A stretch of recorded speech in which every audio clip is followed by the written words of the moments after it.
sanctifier. Merci de nous instruire. Au nom de Jésus, Amen. Gloire à Dieu.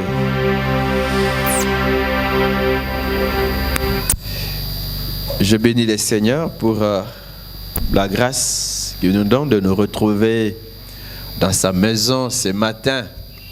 Y a-t-il de ceux qui ont expérimenté la grâce de Dieu cette semaine? Est-ce que vous êtes là? Est-ce qu'on peut acclamer le Seigneur pour cela? Lui dire merci par nos acclamations. Alléluia. Alléluia. Nous avons, les jours passés, commencé une réflexion sur pour que le ciel s'ouvre. J'aimerais ce matin la conclure pour que le ciel s'ouvre. Nous avons dit que voir le ciel s'ouvrir, c'est expérimenter Dieu. L'expérimenter dans sa grâce. L'expérimenter dans sa bonté, dans sa puissance et même dans sa souveraineté. Dieu, c'est le Dieu de grâce. Dieu, c'est le Dieu qui est bon. Dieu, c'est le Dieu qui est tout-puissant. C'est aussi le Dieu qui est souverain. Et voir le ciel s'ouvrir, c'est l'expérimenter dans toutes ses dimensions. Et le ciel peut s'ouvrir pour tout le monde, mes frères. Tout le monde peut expérimenter la faveur de Dieu, la grâce, la toute-puissance de Dieu, les miracles de la part de Dieu. Tout le monde. Mais de manière particulière, le ciel s'ouvre pour une catégorie donnée d'hommes. La première catégorie, ce sont ceux qui prient. Le ciel s'ouvre pour ceux qui prient, qui cherchent Dieu dans la prière. On a vu le cas de Jésus le jour de son baptême. Alors qu'il priait, la Bible dit que les cieux s'ouvrirent.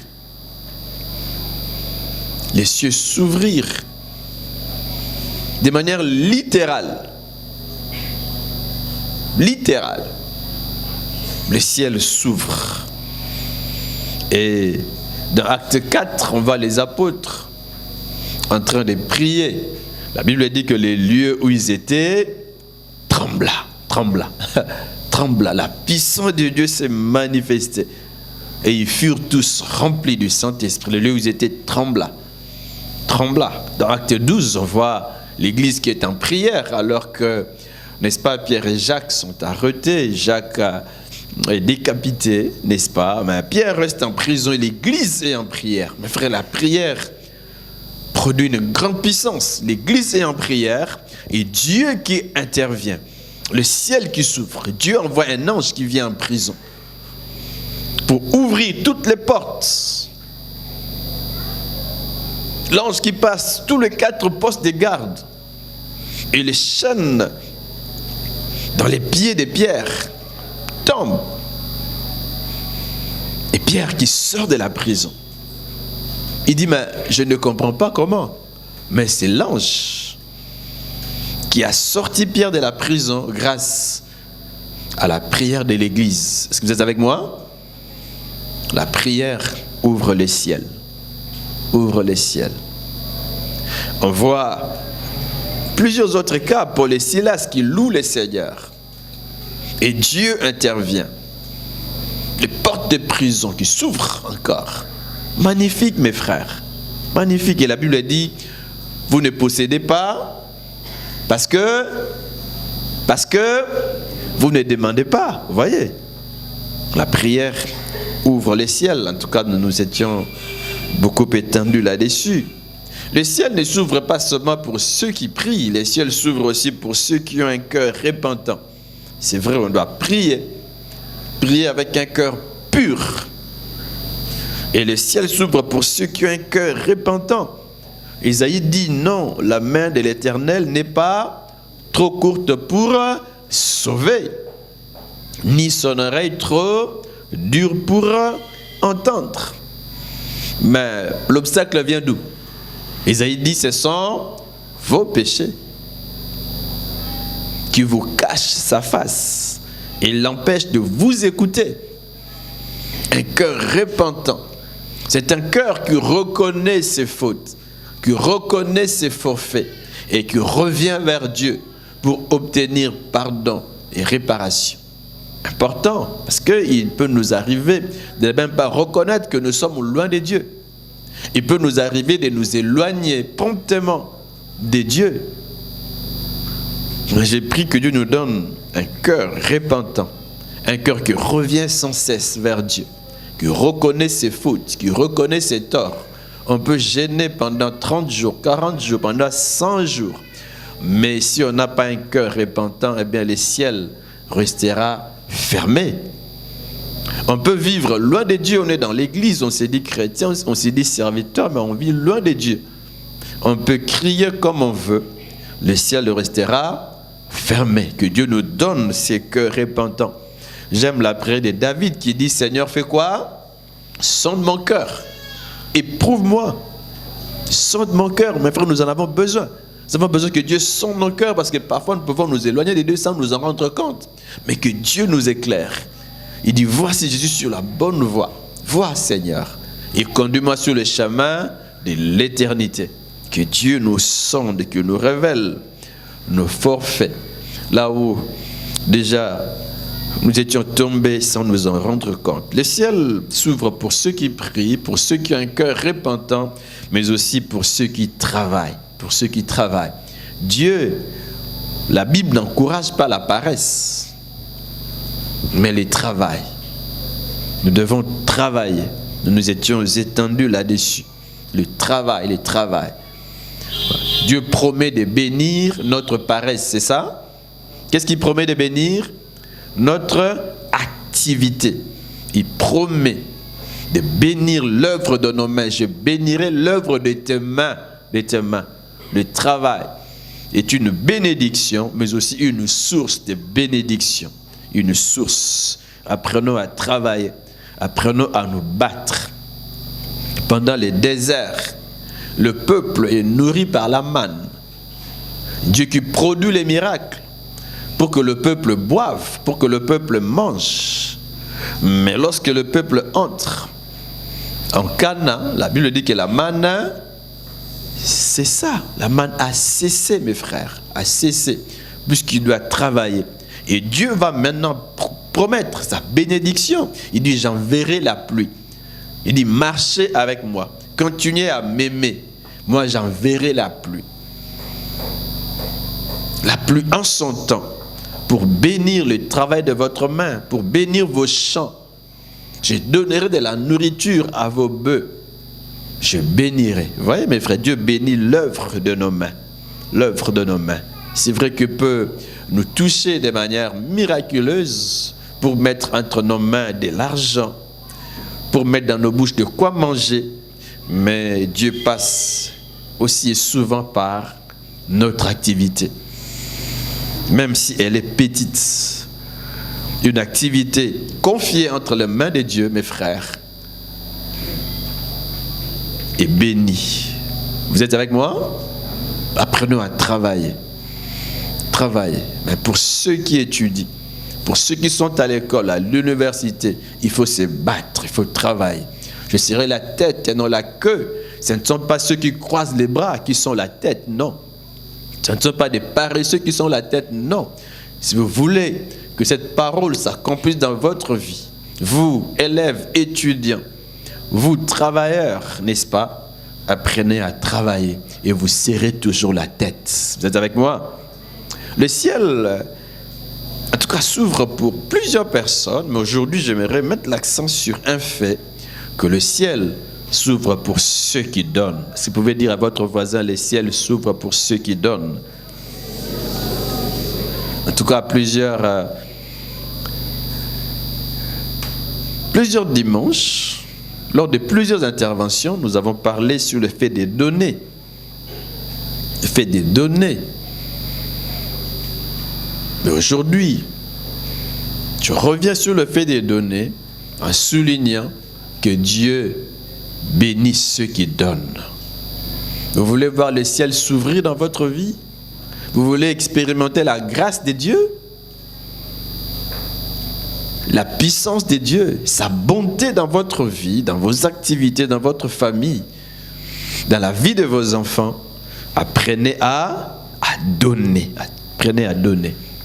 Vous savez qu'on peut trouver dans l'église des hommes et des femmes remplis de l'esprit, qui parlent en langue, qui opèrent dans les surnaturels, comme j'aime le dire. On peut trouver des thaumaturges, des faiseurs de miracles, même des grands prédicateurs, on peut le trouver. Mais parfois, on peut aussi trouver des gens qui ne donnent pas. Grands prédicateurs, mais qui ne donnent pas. Homme plein d'esprit, mais qui ne donne pas.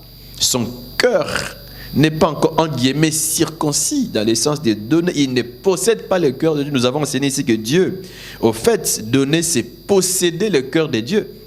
Il a été le premier à nous donner son Fils unique, gratuitement, à cause de son amour pour nous. Et même ce matin, est-ce que le souffle que nous avons ici vient de nous-mêmes? Vous voyez, Dieu nous donne la vie, il nous renouvelle, sa faveur, sa grâce, le souffle de vie, et nous sommes debout. Nous pouvons marcher. On dit que la santé est richesse. C'est une grande richesse que d'être en bonne santé, mes frères. C'est une grande richesse que de bien respirer, de bien parler, d'être debout, d'être fort. C'est une richesse et une grâce. Cela nous vient de qui? De Dieu. De Dieu. Vous savez que nous connaissons un grand problème d'eau dans notre ville. Un grand problème, vous êtes d'accord avec moi? Est-ce que vous êtes d'accord? Et nous achetons de l'eau. Nous achetons. Et ça coûte énormément cher. N'est-ce pas vrai? Cher. On s'est dit, mais avec la régie des eaux, on ne dépense pas comme ça. Chaque semaine, chaque mois, si vous comptabilisez, c'est beaucoup d'argent. Vous êtes d'accord? Vous êtes d'accord avec moi? Mais imaginez-vous, mes frères, les souffles de vie que nous avons reçus de Dieu. Nous ne payons rien. Rien. Rien. Et si vous êtes en réanimation à l'hôpital, qu'est-ce qu'il vous faut? Vous qui êtes en réanimation. Pardon? De l'oxygène. Et c'est de l'argent. Beaucoup, mes frères. Vous êtes d'accord avec moi? Beaucoup d'argent. De l'oxygène. Une petite quantité. Mais l'oxygène que nous recevons de Dieu gratuitement. Dieu est le premier à nous donner.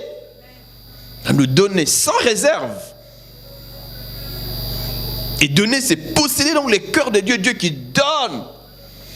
Et parce que c'est la nature de Dieu, c'est le cœur de Dieu, mes frères, il bénit ceux qui donnent. Ceux qui donnent. Ne nous arrêtons pas à être des hommes, à nous dire des hommes spirituels. Parce que je parle en langue. Parce que j'opère dans les surnaturels. Je crois que je suis spirituel. Oui, vous l'êtes, mais vous ne l'êtes pas complètement. Donner aussi, c'est être spirituel. Nous avons lu ensemble avec vous ici, alors que Paul s'adresse aux Corinthiens. Il leur dit, mais ne vous arrêtez pas à être remplis de dons spirituels, mais abondez aussi en action de grâce. Vous avez des dons, vous êtes bénis, oui, vous parlez en langue. Mais distinguez-vous aussi, non pas seulement dans les expériences spirituelles, dans les parler en langue, les dons spirituels, tout ça, mais aussi dans le fait de donner. Vous êtes avec moi? Vous voulez voir le ciel être ouvert au-dessus de votre tête? Eh bien, apprenez à donner. Donner nous ouvre le ciel. Et vous savez que c'est une réalité. Dans l'Ancien, tout comme dans le Nouveau Testament. Examinons juste 3 textes que nous connaissons bien. Le premier, dans l'Ancien Testament, Malachie chapitre 3. Lisons le verset 10. On peut commencer à partir du verset 9. C'est Dieu qui parle par son prophète Malachie. Nous avons eu l'occasion de parler du contexte de ce texte. Je ne reviens pas. Verset 9. Vous êtes frappés par la malédiction et vous me trompez, la nation tout entière. Verset 10. Apportez à la maison du trésor toutes les dîmes, afin qu'il y ait de la nourriture dans ma maison. Mettez-moi de la sorte à l'épreuve, dit l'Éternel des armées, et vous verrez si je n'ouvre pas pour vous les écluses des cieux, si je ne répands pas sur vous la bénédiction en abondance. J'aimerais utiliser une autre version, la version de Jérusalem, Bible de Jérusalem, verset 9. La malédiction vous atteint, partout où vous êtes. Vous pouvez même vous cacher, mais elle va vous atteindre. La malédiction vous atteint, elle vous a atteint. Mais pourquoi? Pourquoi êtes-vous frappé de malédiction? Le prophète dit, c'est que vous me trompez. En fait, c'est Dieu qui parle par sa bouche. Vous me trompez. Vous, la nation dans son entier. Vous me trompez. Vous ne répondez plus à vos obligations. Vous ne donnez plus la dîme. Et comme conséquence, dit la malédiction vous atteint. Verset 10, Bible de Jérusalem. Apportez intégralement la dîme au trésor, intégralement, pas une partie. Intégralement. Il ne faut pas sectionner. Ne la sectionnez pas. Vous savez qu'il y a des gens, ils prient ici, mais ils donnent la dîme ailleurs. Ils sectionnent. Ici, je donne un peu, je donne 20% ici. En fait, de la dîme, n'est-ce pas? 20 ici, 30 là-bas, non? Apportez la dîme là où vous êtes nourris. Est-ce que vous me comprenez? Là où on vous nourrit. Là où vous priez. Donnez intégralement. Pour qu'il y ait de la nourriture chez moi. Dieu a un chez lui. Est-ce que vous me suivez? Apportez de la nourriture où? Chez moi. Chez moi. Dieu a un chez lui. Dieu a sa maison. Chez moi. Chez moi. Et mettez-moi ainsi à l'épreuve, dit Yahvé Sabaoth, pour voir si je n'ouvrirai pas en votre faveur les écluses du ciel et ne répandrai pas en votre faveur la bénédiction en surabondance. 11. En votre faveur, je tenserai les criquets pour qu'ils ne vous détruisent pas les fruits du sol, et que pour vous, la vigne ne soit pas stérile dans la campagne, dit Yahvé Sabaoth.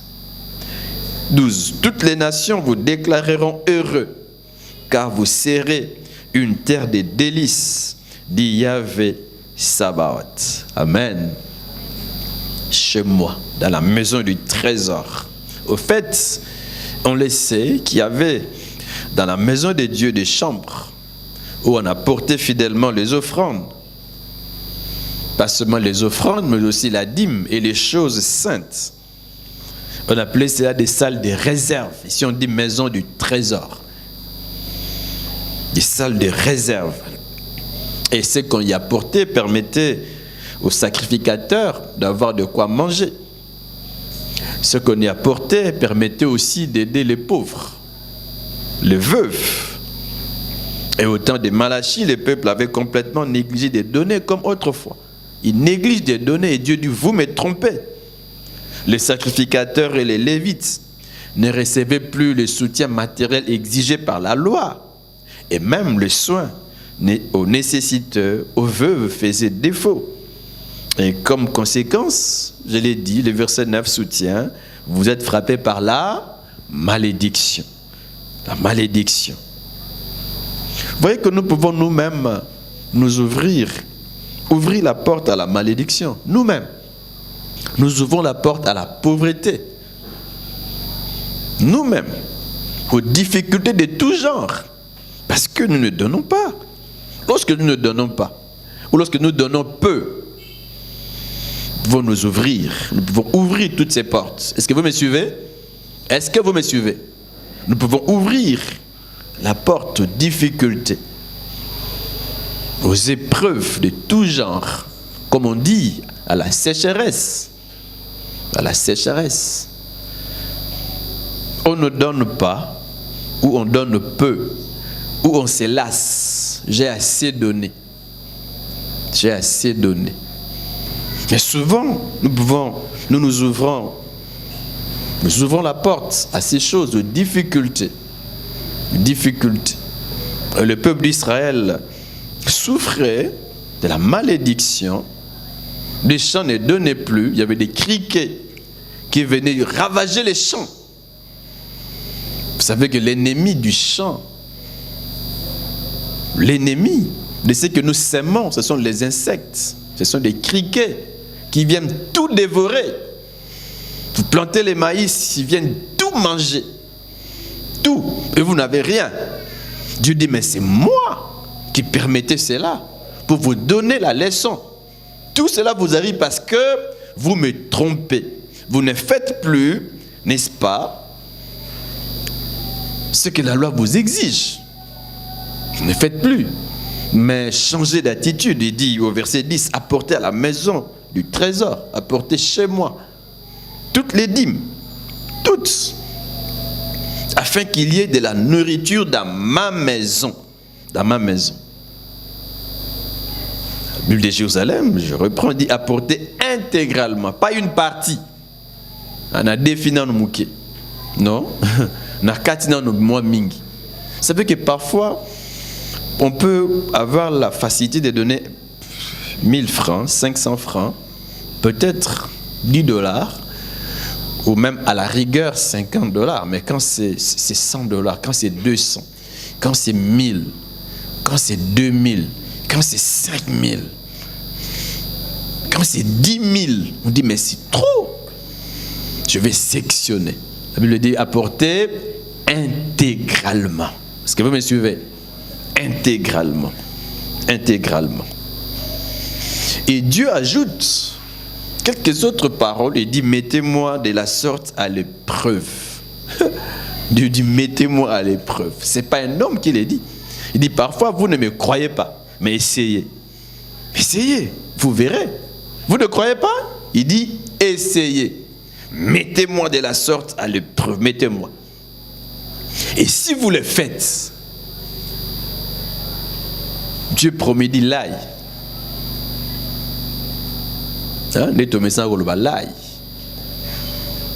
Il dit vous verrez.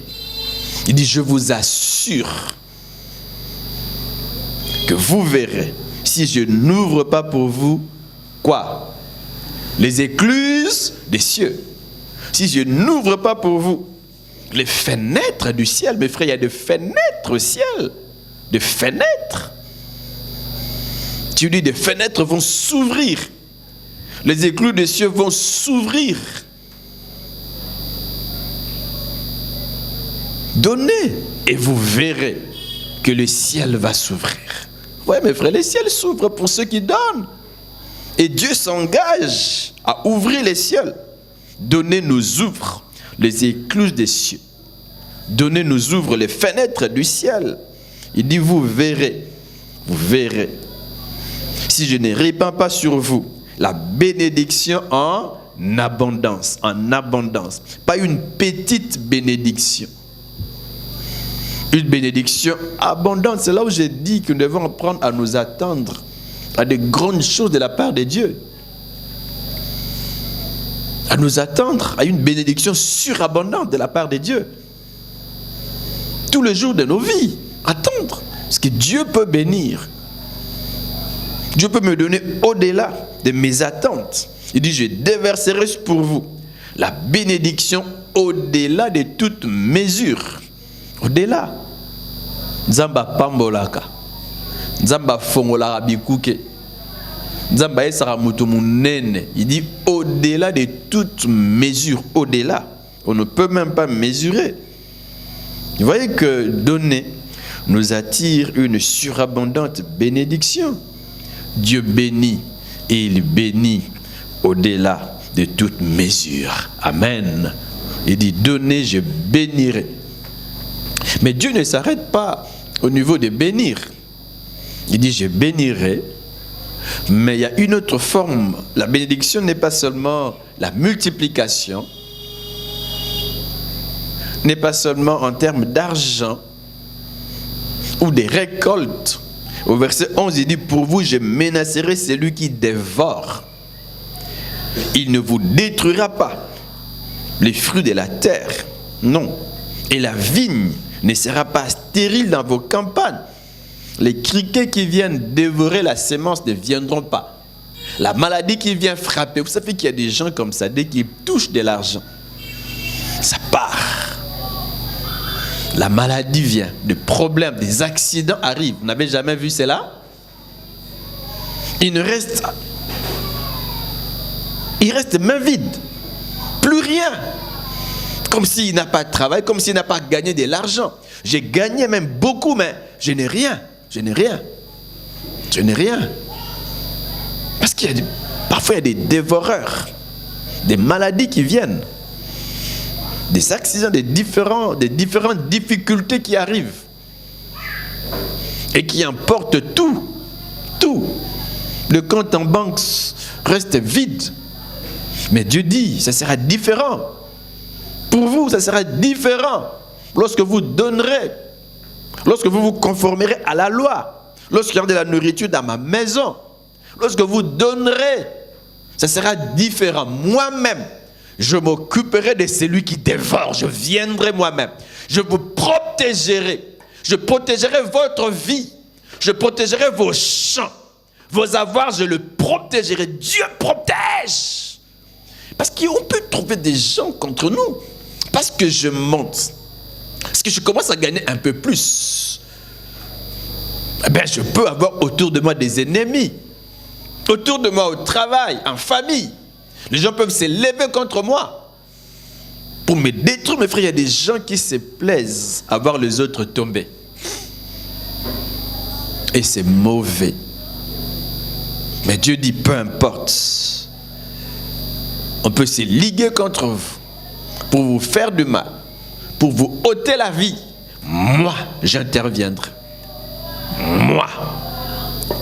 Je menacerai celui qui dévore. Je menacerai la maladie. Je menacerai la sorcellerie. Je menacerai les difficultés. Je viendrai moi-même. Il ne vous détruira pas. Le fruit de votre terre ne sera pas détruit. Et votre vie ne sera pas stérile. Non, je vais planter, je mangerai les fruits. Est-ce que vous me suivez? Quelle promesse!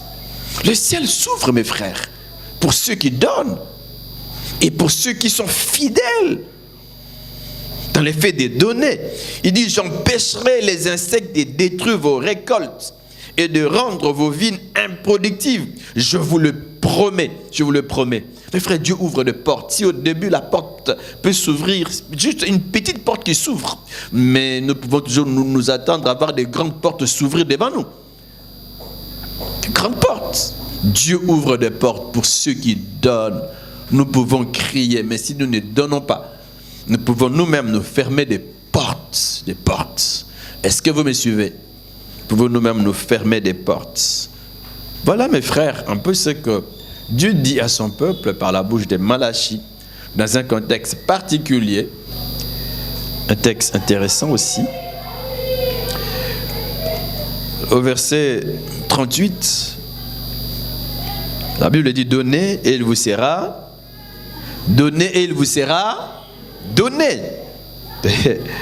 On versera dans votre sein une bonne mesure, serrée, secouée et qui déborde, car on vous mesurera avec la mesure dont vous vous serez servi. Français court, parole de vie dit, donnez et Dieu vous donnera. Donnez et Dieu vous donnera. On versera beaucoup de grains dans la grande poche de votre vêtement. Les grains seront bien secoués, serrés. Ils déborderont. En effet, Dieu vous donnera quand vous donnez aux autres. Notez 1. Dieu dit donnez et Dieu vous donnera. Donc Dieu donne à ceux qui donnent. On peut dire Seigneur, donne-moi. Seigneur, bénis-moi. Seigneur, bénis-moi, donne-moi. Les Minerval, les enfants. Seigneur, j'ai tel ou tel autre besoin, donne-moi. Et Dieu va dire, est-ce que vous donnez? Ce matin, certainement que plusieurs ont demandé aussi à Dieu, Seigneur, donne-moi. Donne-moi de l'argent. Mais est-ce que vous donnez? Dieu va vous poser la question. Est-ce que vous donnez? Est-ce que vous donnez? Dieu dit donnez et Dieu vous donnera. À ceux qui donnent, Dieu donne. Et à ceux qui ne donnent pas. Pardon? Ah, vous voyez mes frères. À ceux qui ferment leur cœur et leur trésor pour ne pas donner, est-ce qu'ils peuvent recevoir? Si vous voulez que Dieu vous donne, apprenez vous-même à donner. À donner. Et une deuxième réalité dans ce texte, la Bible dit Dieu vous donnera comme vous donnez aux autres. On vous mesurera avec la mesure dont vous vous serez servi. Dieu mesurera ses dons envers vous avec la mesure même que vous employez pour les autres. Vous donnez peu, vous recevrez aussi peu. Peu. Plus vous donnez, plus Dieu vous donne. Moins vous donnez, moins vous recevez. Vous recevez. Vous voyez, troisième réalité, on dit on versera dans votre sein une bonne mesure, serrée, secouée et qui déborde. Vous voyez un peu ce qui arrive avec les mamans qui vendent le foufou. Lorsqu'ils achètent les foufous et qu'ils les mettent dans les sacs, qu'est-ce qu'ils font? Hein? Qu'est-ce qu'elles font? Elles secouent, elles vont serrer. Ako fina, fini, a ningisi a beti. Eza boete? A fini a baki, c'est tourné a fini a beti. Pour côté belé, côté belé. Et Dieu dit, lorsque vous donnez, lui aussi va vous donner une mesure qui est serrée, qui est secouée et qui déborde. Et qui déborde. Lorsque nous donnons comme cela, en retour, nous pouvons aussi recevoir de la même manière. De la même manière, mes frères. C'est important de donner. Important. Mais au verset 36, avant donc d'arriver au verset 38, il y a quelque chose d'intéressant. N'est-ce pas? Intéressant que Jésus dit.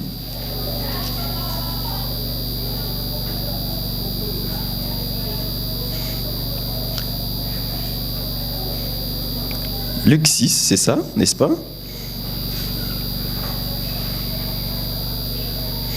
Ok. Soyez donc pleins de compassion, tout comme votre Père est plein de compassion. Plein. Avant de parler du donner, il commence par avoir un cœur rempli de compassion. Compassion à l'égard des autres. Parce qu'on ne peut pas donner aux autres si on n'a pas compassion d'eux.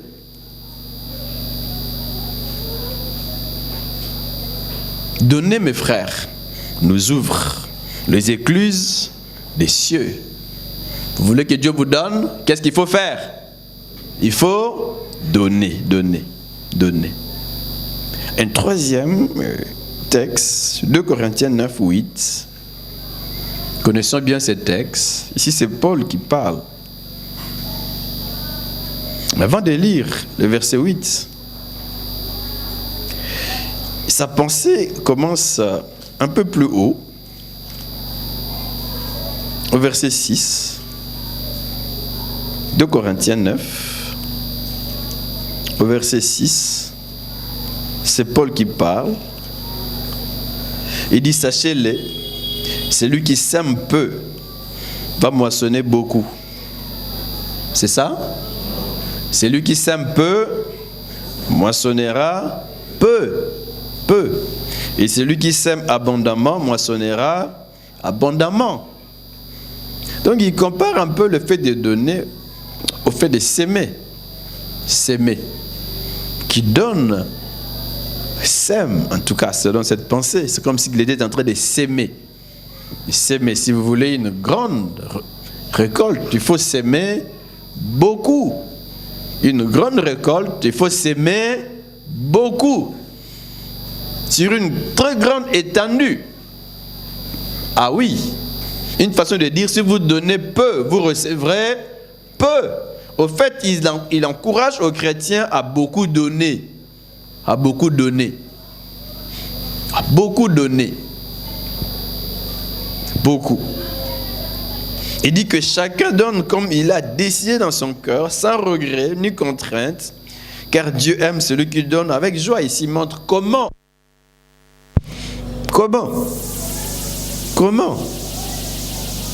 En général, il encourage les Corinthiens à donner. Et il y a une promesse qu'il rappelle aux Corinthiens. Au verset 8, il dit, et Dieu peut vous combler de toutes sortes de grâces. Dieu peut vous combler. Est-ce que Dieu peut combler quelqu'un? Oui. Il vous comble, il vous remplit. A fuluki selio. A tomdi selio. Au point de déborder. Mais qu'est-ce qui va déborder? Dieu va nous combler de quoi? De quoi? De toutes sortes de grâces. Une autre version dit de toutes sortes de bienfaits. Toutes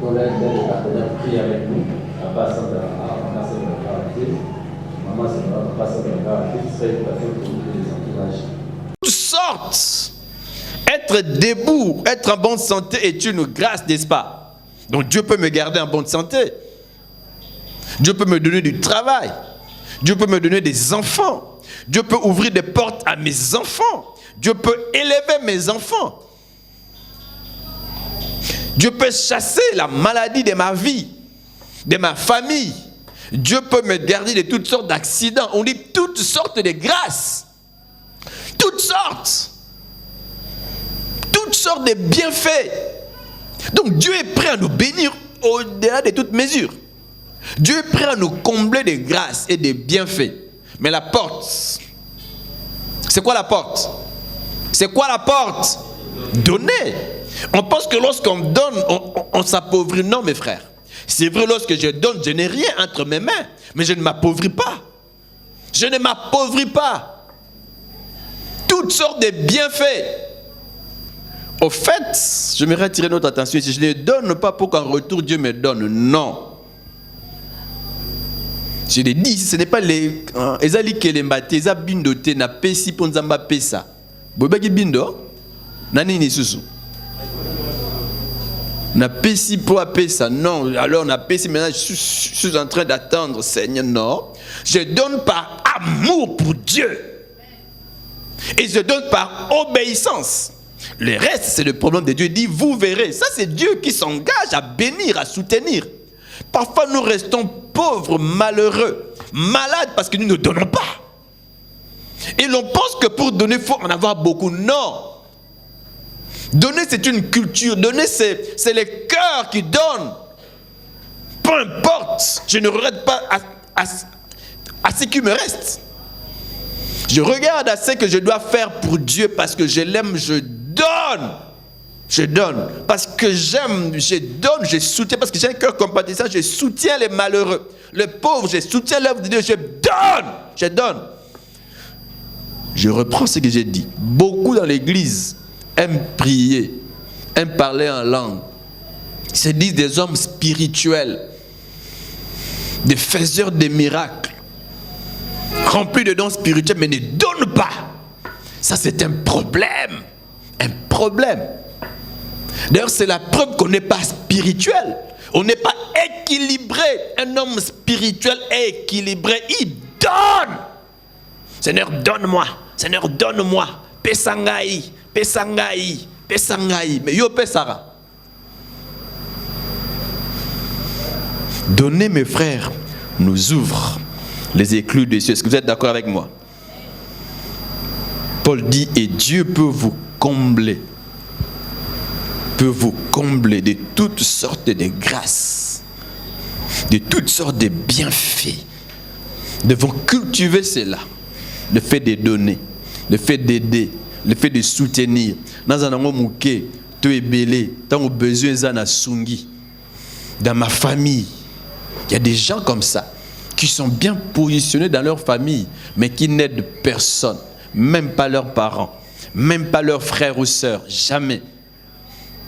Vous savez que si nos parents nous aident, ils prennent soin de nous, ils nous font étudier, et Dieu nous ouvre la porte du travail, nous gagnons de l'argent. À nous d'aider nos parents, même d'aider nos frères qui sont encore à l'école, qui sont encore à l'université. Nous devons soutenir nos parents. S'ils ont été pour nous une bénédiction, nous soyons pour eux et pour les autres une bénédiction. Il ne faut pas dire Aropé Sangani, non. Le problème, ce n'est pas Aropé Sangani. Est-ce que nos parents ont pris soin de nous à cause de ce qu'ils peuvent gagner de nous? Non. Ils ont juste joué leur rôle. Joue ton rôle en tant que yaya. Joue ton rôle en tant que moine. Joue ton rôle en tant que frère, en tant que sœur. Joue ton rôle. Joue ton rôle en tant que membre de l'Église. Nous avons des obligations envers l'Église. La soutenir sur tous les plans. Dieu bénit ceux qui donnent. Et Dieu peut vous combler de toutes sortes de grâces, de bienfaits, afin que possédant toujours en toutes choses de quoi satisfaire à tous vos besoins, vous ayez encore en abondance pour toute bonne œuvre. Vous voyez, je donne, Dieu me bénit richement, surabondamment, mais pas pour moi-même. Lorsque Dieu vous bénit, ce n'est pas pour vous-même. Est-ce que je me fais comprendre? Lorsque Dieu met entre vos mains des moyens, ce n'est pas pour vous-même. Même si c'est peu, ce n'est pas pour vous-même. Ne mangez pas pour vous-même. Ne pensez pas à vous-même. Ne pensez pas seulement à vos enfants, à votre famille, mais pensez aussi aux autres. Dans votre famille, dans votre église, dans votre quartier, partout. Pensez aux autres, réfléchissez. J'ai dit ici à l'église, nous devons ouvrir les yeux. Il y a des gens ici qui sont vraiment dans le besoin. Mais vous pouvez avec $100, avec $20, vous pouvez avoir 100, 200, 50. Et baby carabo. Mais si vous donnez à ses frères, à cette sœur, sa vie va changer, peut changer. Est-ce que vous comprenez? Il y a des gens avec $10, avec $20, sa vie peut changer. Il peut avoir du sourire. Apprenons à regarder autour de nous. J'ai dit qu'on ne doit pas quémander, on ne doit pas être un quémandeur. Non. Ici à l'église, si je trouve quelqu'un qui va à gauche, à droite, quémander, pesangaï, je vais te sanctionner. Parce qu'on peut faire fuir les gens à l'église. On peut aller vers tout le monde. Non, parce qu'il a de l'argent. Papa Wana. Donc il n'est pas naïf. Si je vous vois, je vais vous sanctionner. Un chrétien n'est pas un quémandeur. Un chrétien regarde à Dieu. Quand il y a un besoin, il plie ses genoux, il cherche Dieu. Parce que la prière ouvre les ciels, je crois et je prie. Je ne regarde pas aux gens. Non. Même si j'ai des parents qui sont riches, c'est vrai, ils ont la responsabilité de prendre soin de moi, mais je ne regarde pas mes parents. Je regarde à Dieu. Et à Dieu seul. Est-ce que je me fais comprendre? Donc apprenons à regarder autour de nous, à observer. Il y a des gens qui peuvent être dans le besoin, mais ne peuvent rien dire, ne peuvent pas venir vous demander. Mais à nous d'aller vers eux pour les aider, pour les soutenir. Dieu dit, ce n'est pas seulement pour moi. Vous devez posséder toujours, en toutes choses, de quoi satisfaire à tous vos besoins. Moi, je vous bénis pour que vos besoins soient satisfaits, mais ne vous arrêtez pas au niveau de vos besoins. Vous devez avoir en abondance pour toute bonne œuvre, pour les autres. Amen. Retenons que Dieu peut nous combler donc de toutes sortes de grâces pour que nos besoins soient satisfaits. Mais cela n'est possible que si nous donnons et continuons à donner. Car chaque fois que nous donnons, Dieu prend plaisir. Et Dieu prend plaisir à nous bénir au-delà pour que nous continuions à donner. Alors mes frères, apprenons à donner et à bien donner. Est-ce que vous êtes avec moi? Apprenons à donner et à bien donner. 2. Nous devons nous attendre toujours à être bénis par Dieu lorsque nous donnons. Lorsque nous donnons. Voulez-vous voir le ciel s'ouvrir au-dessus de vos têtes? Apprenez à prier. Ayez un cœur repentant. Si vous savez que vous vivez mal, il faut revenir à Dieu. faut jamais rester dans un état constant du péché. Vous savez que vous vivez mal. Et vous savez que bibliquement parlant, c'est mauvais. Même sur le plan éthique, c'est mauvais. Mais vous persistez, vous n'avez pas un cœur repentant. Le ciel ne va pas s'ouvrir. Le ciel s'ouvre sur ceux qui prient, qui travaillent. Apprenez à travailler, cherchez un travail, battez-vous. Avec votre intelligence, battez-vous. Battez-vous.